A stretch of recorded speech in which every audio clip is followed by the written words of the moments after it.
కాళేశ్వరం విచారణ వేగవంతం. నేడు జస్టిస్ ఘోష్ కమిషన్ ముందు హాజరైన ఈటెల రాజేందర్.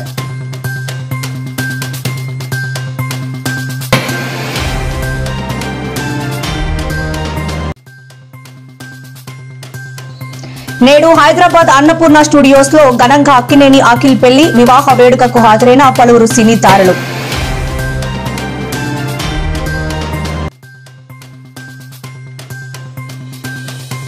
నేడు యాదాద్రి జిల్లాలో నేడు సీఎం రేవంత్ రెడ్డి పర్యటన. పలు అభివృద్ధి పనులకు శంకుస్థాపన చేసిన తెలంగాణ సీఎం.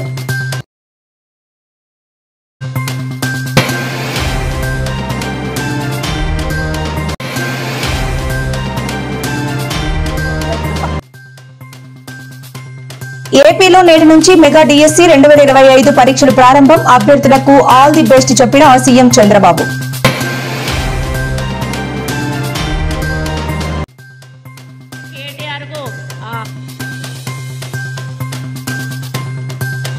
నేడు తెలంగాణ సచివాలయంలో మంత్రి కొండా సురేఖకు స్వల్ప అస్వస్థత. మంత్రిని పరామర్శించిన సీఎం రేవంత్ రెడ్డి, ఇతర మంత్రులు.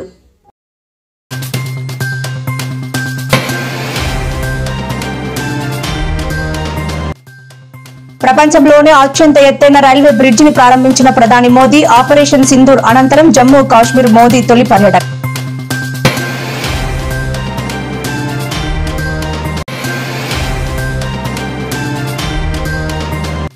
నెల్లూరు జిల్లాలో కరోనా కేసుల కలకలం. ఒకే రోజు 6 పాజిటివ్ కేసులు నమోదు.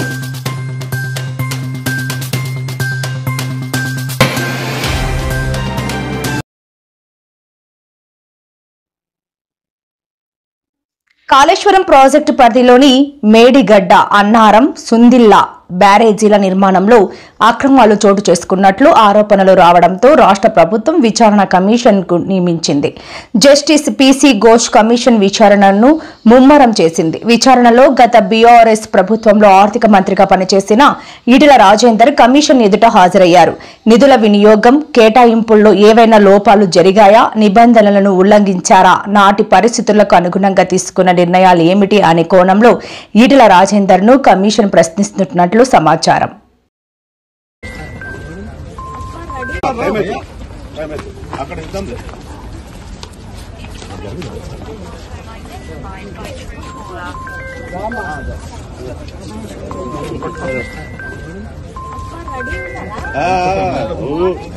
ఆడెక్కున్నారు ఇంకా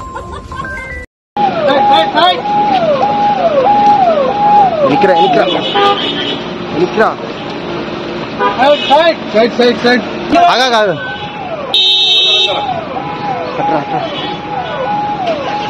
అన్న వెనుకొచ్చి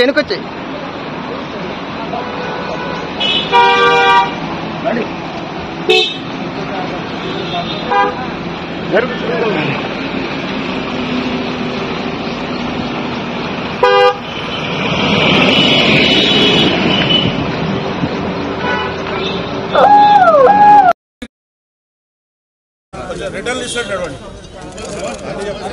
మాట్లాడాడు.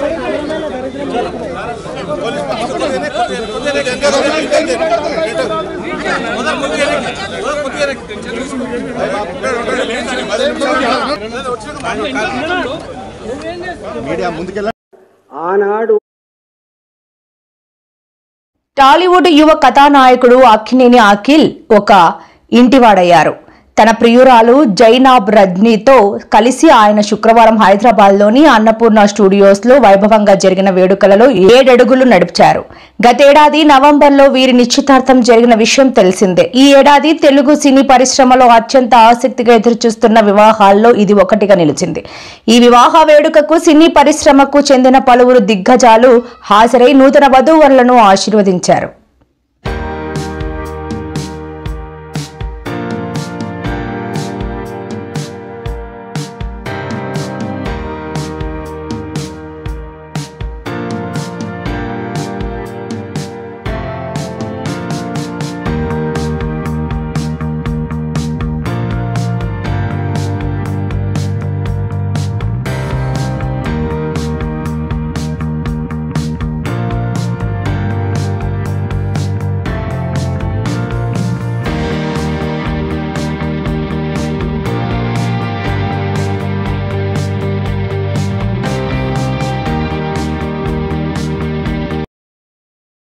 ముఖ్యమంత్రి రేవంత్ రెడ్డి నేతృత్వంలోని తెలంగాణ ప్రభుత్వం ఒక కీలక నిర్ణయం తీసుకుంది. ఇకపై ప్రతి నెల 2 సార్లు రాష్ట్ర మంత్రివర్గ సమావేశం నిర్వహించాలని ముఖ్యమంత్రి కార్యాలయం నుండి ఆదేశాలు జారీ అయ్యాయి. విధానపరమైన నిర్ణయాలు తీసుకోవడంలో అనవసర జాప్యాన్ని నివారించి ప్రభుత్వ కార్యకలాపాలను మరింత చురుగ్గా ముందుకు తీసుకెళ్లడమే ఈ నిర్ణయం వెనుక ప్రధాన ఉద్దేశమని తెలుస్తోంది. ప్రభుత్వ వర్గాల నుంచి అందిన సమాచారం ప్రకారం ప్రతి నెల మొదటి మరియు 3వ శనివారాల్లో కేబినెట్ సమావేశం జరగనుంది.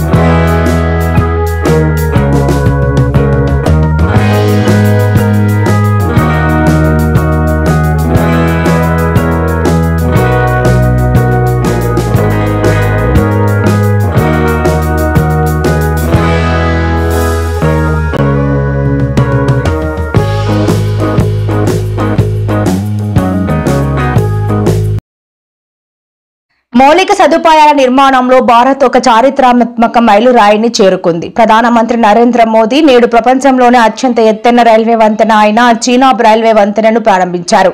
ఈ ఉదయం ఉదంపూర్లోని వైమానిక దళ కేంద్రానికి చేరుకున్న ప్రధాని మోదీ అక్కడి నుండి చీనాబ్ వంతెన నిర్మించిన ప్రదేశానికి వెళ్లారు. అక్కడ ఈ ప్రతిష్టాత్మక వంతెనను అధికారికంగా ప్రారంభించి జాతికి అంకితం చేశారు. ఆపరేషన్ సింధూర్ తర్వాత ప్రధాని మోదీ జమ్మూ కాశ్మీర్లో పర్యటించడం ఇదే తొలిసారి కావడం గమనార్హం.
తెలంగాణ రాష్ట్ర సచివాలయంలో గురువారం నాడు అటవీ దేవాదాయ శాఖ మంత్రి కొండా సురేఖ స్వల్ప అస్వస్థతకు గురయ్యారు. కేబినెట్ సమావేశానికి హాజరయ్యేందుకు వచ్చిన ఆమె సమావేశం ప్రారంభానికి ముందే కళ్లు తిరిగి పడిపోయారు.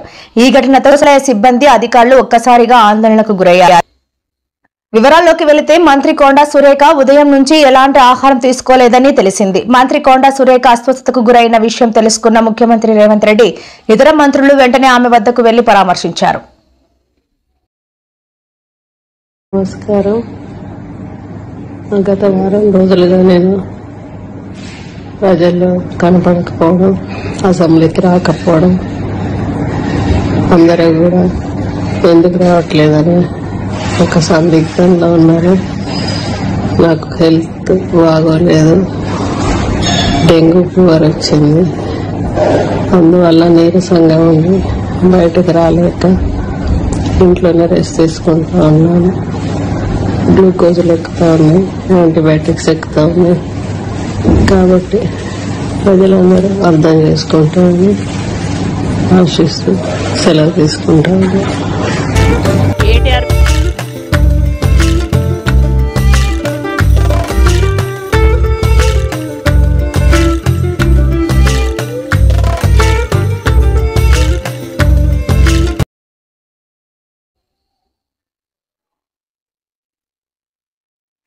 ఏపీలో లక్షలాది మంది నిరుద్యోగ ఉపాధ్యాయ అభ్యర్థులు ఎంతో ఆసక్తిగా ఎదురు చూస్తున్న మెగా డిఎస్సి 2025 పరీక్షలు శుక్రవారం రాష్ట్ర వ్యాప్తంగా ప్రారంభమయ్యాయి.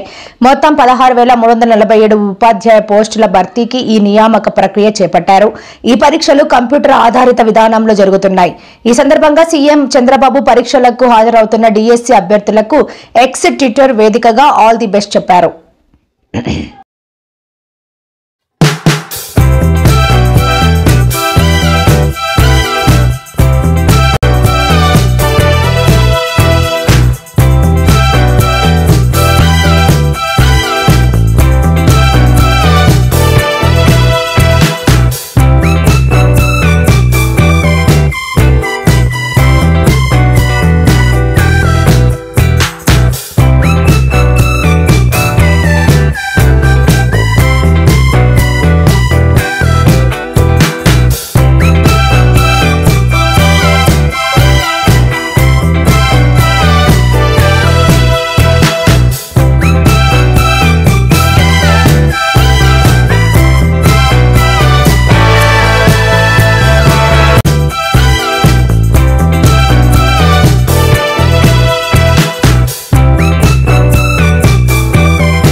దేశ రాజధాని ఢిల్లీలో వీధి పశువుల బెడద మరోసారి తీవ్ర రూపం దాల్చింది.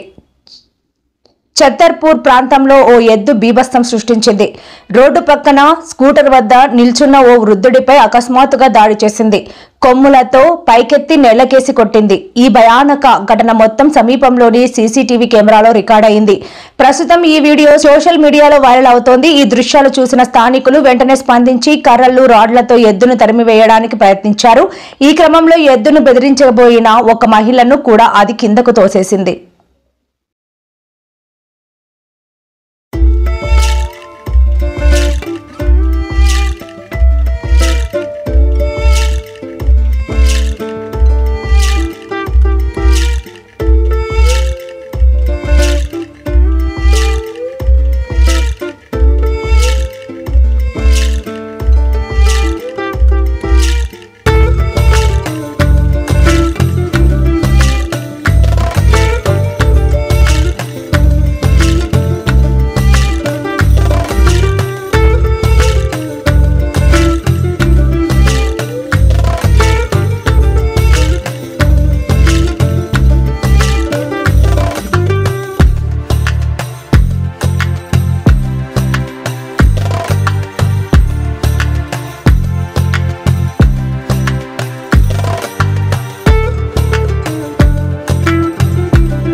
కరోనా కేసులు కలకలం సృష్టిస్తున్నాయి. దగ్గు, జలుబుతో ఆసుపత్రికి చేరిన వారికి కరోనా టెస్టులు చేయడంతో ఒకేసారి 6 కేసులు బయటపడ్డాయి. కరోనా లక్షణాలు తక్కువగా ఉండటంతో 5గురిని హోమ్ ఐసోలేషన్ పంపిన వైద్యులు మరో ఒకరికి నెల్లూరులోని కరోనా వార్డులో చికిత్స అందిస్తున్నారు. ఇక ఒకేసారి 6గురికి కరోనా పాజిటివ్ నిర్ధారణ కావడంతో అప్రమత్తమైన జిల్లా యంత్రాంగం మళ్లీ కరోనా కేసులు పెరుగుతున్న నేపథ్యంలో జిల్లా ప్రజలు అప్రమత్తంగా ఉండాలని, మాస్కులు ధరించాలని సూచిస్తున్నారు.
తనపై పోలీసులు కేసు నమోదు చేయడం, కొన్ని మీడియా సంస్థలు దీనిపై వక్రీకరించిన కథనాలు ప్రసారం చేయడంపై వైఎస్ఆర్ కాంగ్రెస్ పార్టీ సీనియర్ నేత మాజీ మంత్రి అంబటి రాంబాబు తీవ్ర ఆగ్రహం వ్యక్తం చేశారు.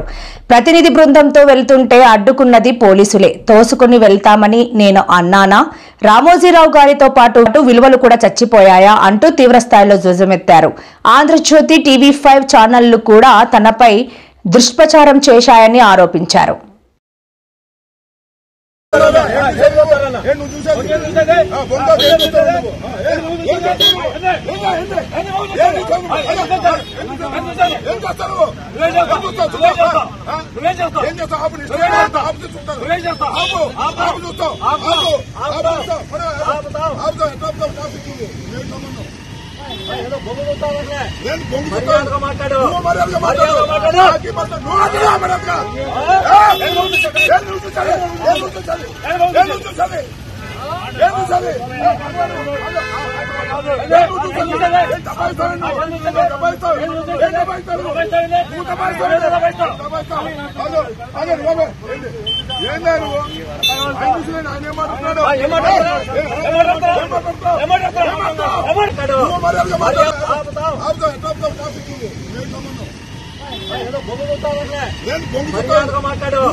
క్రైమ్ నెంబర్ 239 ఆఫ్ 25 పట్టాపురం నిన్న కేసు రిజిస్టర్ చేశారు నా మీద.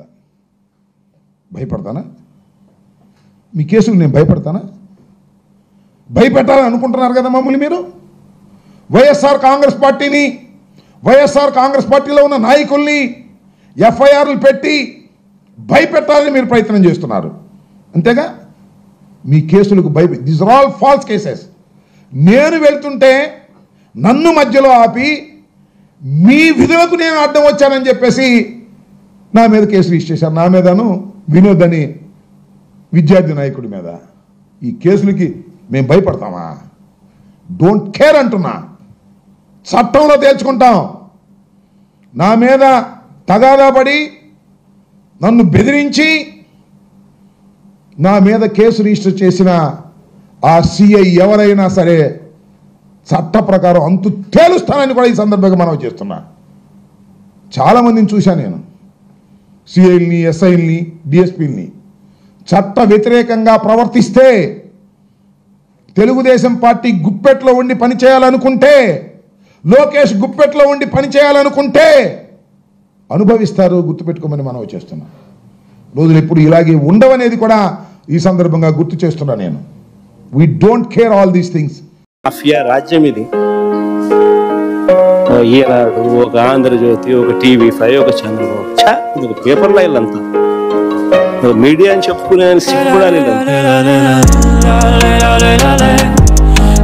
తిరణాలకు వెళ్తే ఎక్కడిగా జరిగిపోయిందంట.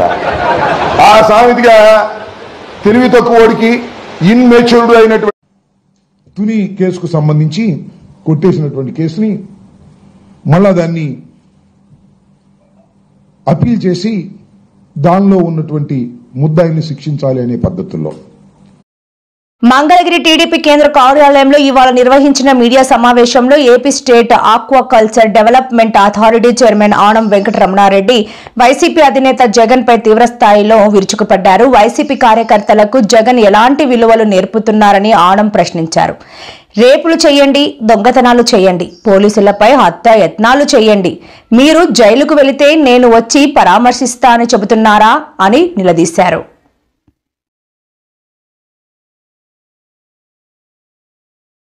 ఉందని అడుగుతున్నా. అమ్మాయిల్ని రేప్ చేసిన వాళ్ళని, పోలీస్ స్టేషన్ లో చంపిన వాళ్ళని, పోలీస్ కానిస్టేబుల్ మీద హత్యా ప్రయత్నం చేసిన వాళ్ళని నువ్వు పోయి పరామర్శిస్తావా? అంటే ఒక విద్యార్థి మీద హత్యా ప్రయత్నం చేస్తే నువ్వు పోయి పరామర్శిస్తావా? ఇదేనా మీ వైసీపీ కార్యకర్తల విలువ? ఇదేనా మీ పార్టీ నేర్పించిన విలువలు?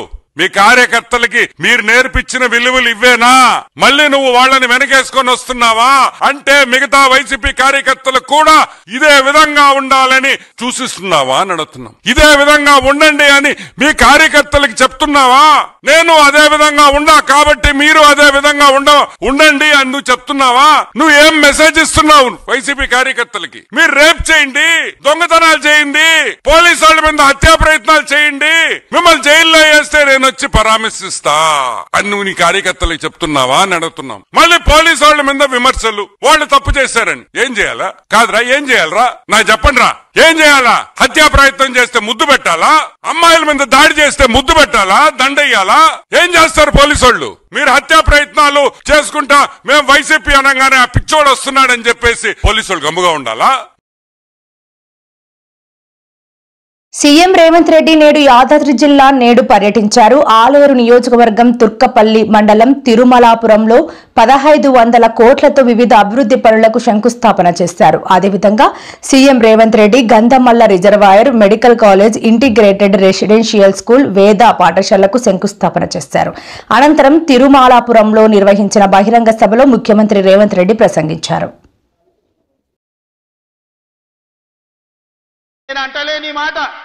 ఆ పార్టీ నాయకురాలే అన్నారు. ఏమన్నారు మిత్రులారా? మా పార్టీలో దయ్యాలు చేరనే. సొంతింటి బిడ్డ టీఆర్ఎస్ లో ఉన్నోళ్ళు దయ్యాలని చెప్తుంటే సమాధానం చెప్పలేక దయ్యాల నాయకుడు ఫామ్ హౌస్ లో నిద్రపోతుండు. నేను అడుగుతున్నది బీఆర్ఎస్ కాదు, డిఆర్ఎస్. డిఆర్ఎస్ అంటే దయ్యాల రాజ్య సమితి. అది ఇయాల అది భారత రాష్ట్ర సమితి కాదు, అది దయ్యాల రాజ్య సమితి. అందుకే ఇవాళ ఈ వేదిక మీద నుంచి తెలంగాణ ప్రజలకు నేను మాట ఇస్తున్నా, అవి దయ్యాలు కాదు, కొరివి దయ్యాలను వాళ్ళని పొలిమేర్లు దాటే వరకు తరిమి కొట్టే బాధ్యత 4 కోట్ల తెలంగాణ ప్రజల తరఫున మీ సోదరుడుగా నేను ఆ బాధ్యత తీసుకుంటా. ఖచ్చితంగా ఈ కొరివి దయ్యాలను పొలిమేర్లు దాటే వరకు తరిమి కొట్టాలి.